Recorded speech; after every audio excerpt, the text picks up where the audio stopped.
It's been a tense couple of days here recently.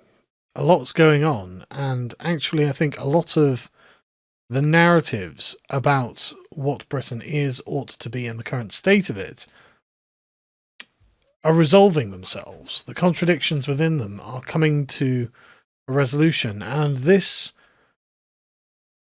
is imposing a series of conclusions on public discourse that people just really aren't ready to deal with. They're not actually prepared to genuinely engage with what we're being shown here.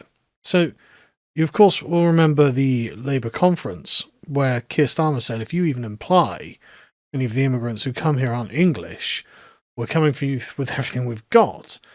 And then a Muslim man decided to murder some Jews outside of a synagogue on their holy day.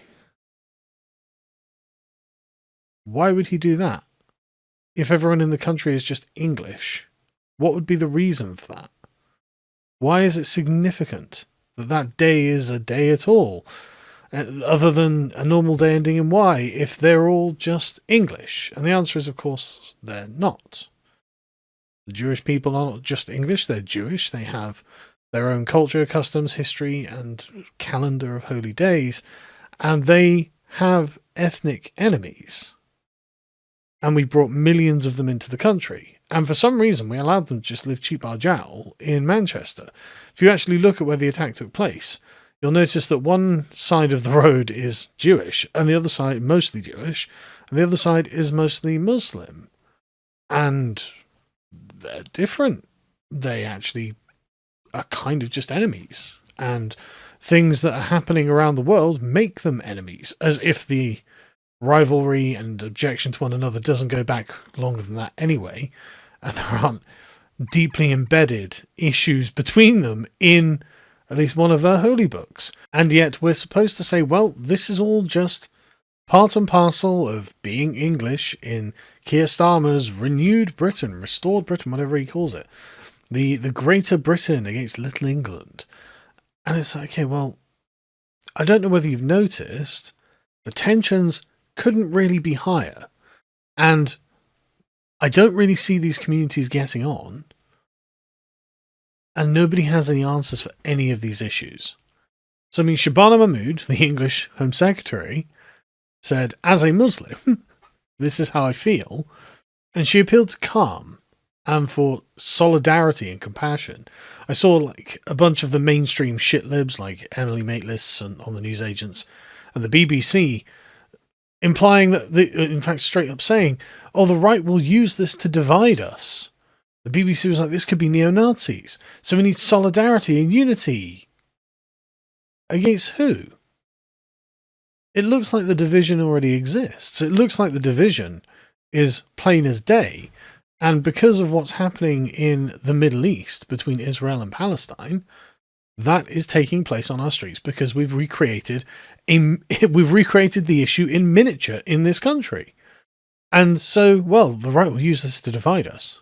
Well, I'm sorry, but I mean, I don't think the right needs to be involved in this in any way, shape, or form. But again, calls for solidarity and unity against who? And the answer is against us, isn't it? The answer is that you were using these two communities as some sort of cudgel against the native English. Weren't you, Emily? Weren't you, BBC? Weren't you, Keir Starmer? Weren't you, Shabana Mahmood and David Lammy? You were using all of these against the native British, which is why you fear Gamonzilla so much. Because even now you realise that Gamonzilla, if he chooses, has the power to just exercise his democratic will against all of you, if he wanted to. And that's the thing, the looming horror that you see in Nigel Farage, isn't it?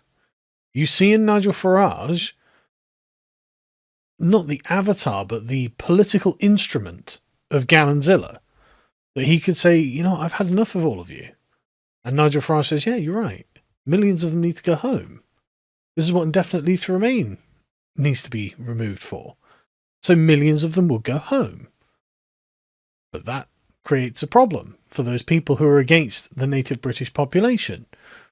But I can't help but notice that these groups just won't play nice with one another.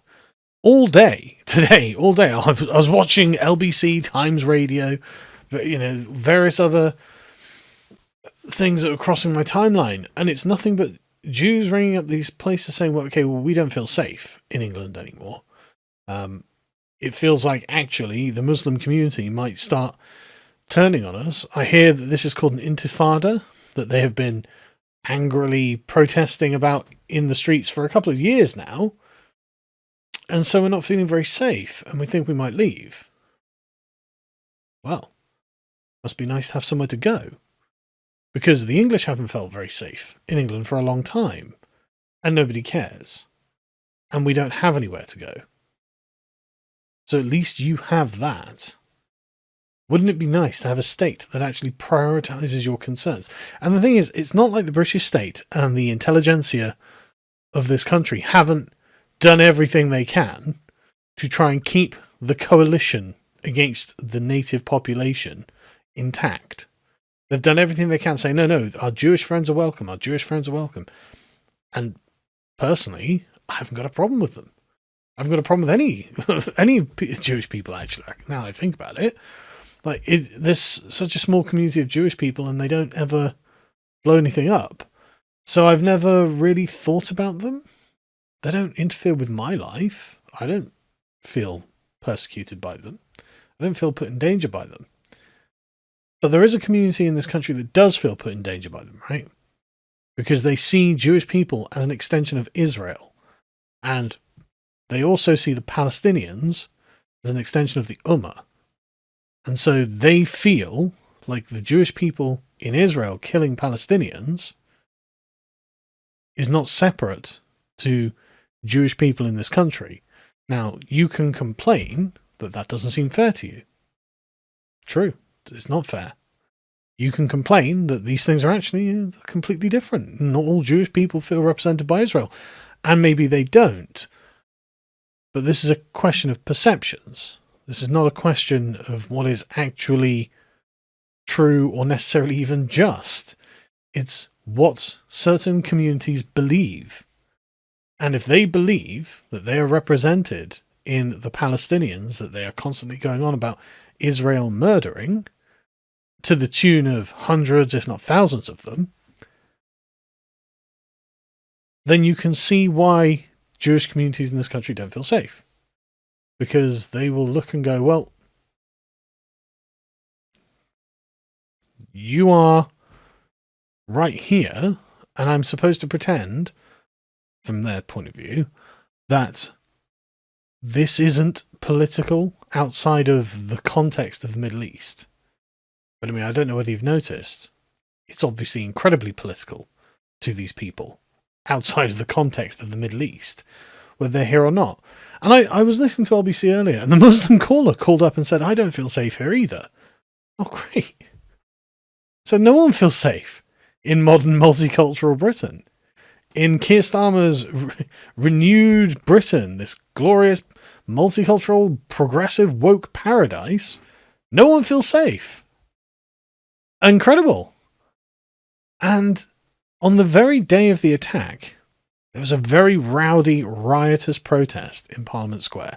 Like 40 people were arrested. There's only 1,000, 2,000 of them. It really wasn't very big, but it was meaningful. Now, you'll remember, for the Tommy Robinson Unite the Kingdom rally, there were only 26 arrests, and there were 1 million people there. But there were 40 arrests with a couple of thousand. So you can see proportionally which group is more likely to cause trouble. And this is something that is being clearly felt by Starmer's government. That whatever's happening at the moment, the tension in the Starmer bunker must be dripping off the walls. David Lammy went out to give a speech in solidarity, and he got heckled by the Jewish attendees there, because as far as they were concerned, he's an anti-Semite. But then, of course, by the other side, he's also anti-Palestine. So what can he do? He can appeal to unity and say, look, guys, we need to stay together for whatever reason. And so the government, Shabbat Mahmood, Keir Starmer, and the rest, have decided to beg the Muslim community for solidarity, for charity, for consideration towards the Jewish community.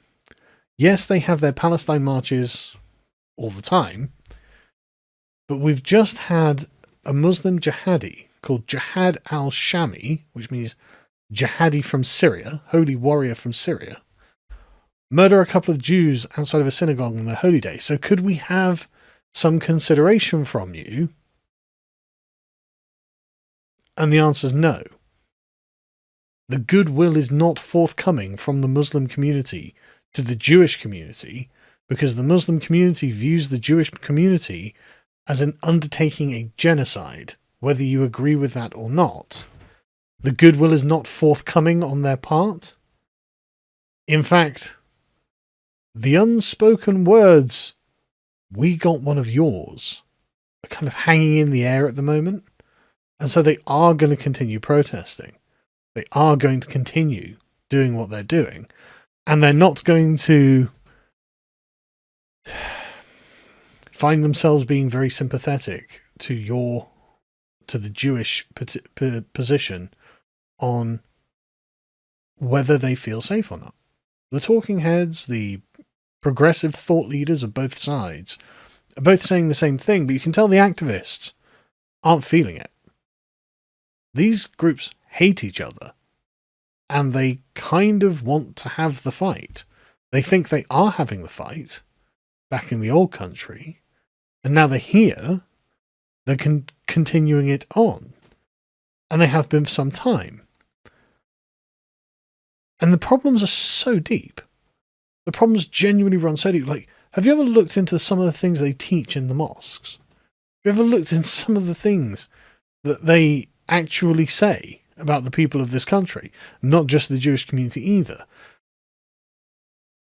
I don't think there's the political will to fix this problem. And so it will come down to one or the other. Keir Starmer keeps basically pledging fealty to each community depending on which day something has happened. He'll say, "Oh no, I'm with the Muslim community, I'm with the Jewish community, I'm with this, I'm with that." It's like, okay, but you can't actually placate all of these contradictory communities. When these communities have problems with one another, I'm afraid you kind of have to make a choice. It seems like the end of the Multicultural project is coming about. They have significantly sidelined the native population.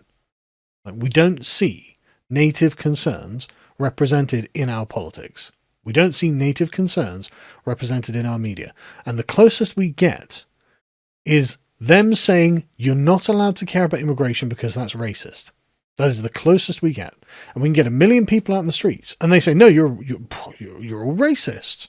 It's a racist march." If Nigel Farage comes out and says, "Look, I think we're going to end indefinite leave to remain because actually nobody asked for it and it's not really appropriate," that's a racist policy. The government denounces him. The media denounces him. And so all we're told is when the nativist position is raised in mainstream politics, you're bad people. Be quiet. Okay, well, the space is available to you. What are you going to do with it? Desperately try and keep your coalition against the majority together in the face of two groups, and probably more, let's be honest, who hate one another and who don't feel safe in one another's presence, and for whom ideologues, probably on either side, let's be fair, are quite happy to use hard power against one another when and where they can, whether it's here or elsewhere. And so what is to be done? What are the options that we actually have? We have to make a choice. It turns out that, in fact, the dream of the multicultural project that everyone can just live side by side and everyone will just be completely happy, and none of the problems that occur when these groups are smushed together will manifest themselves here. Well, that's just not true. And it looks like the government is just losing control at this point. It doesn't have control of the nativists. It doesn't have control of its own client groups. And it doesn't have the proper sympathy that it would expect from those groups it's desperately trying to protect. This is not going to go on forever, is it? Or it's going to descend into something that's much more unpleasant. And I would rather it if it didn't descend into something that's much more unpleasant. I'd actually rather it if we could just be honest about what the problem is and the actual way that it has to be resolved. We have to make a choice. Which one of the Middle Eastern communities are we actually committed to? Is this one or this one? Because I don't think they're going to live harmoniously side by side. I think we have quite a lot of evidence of that.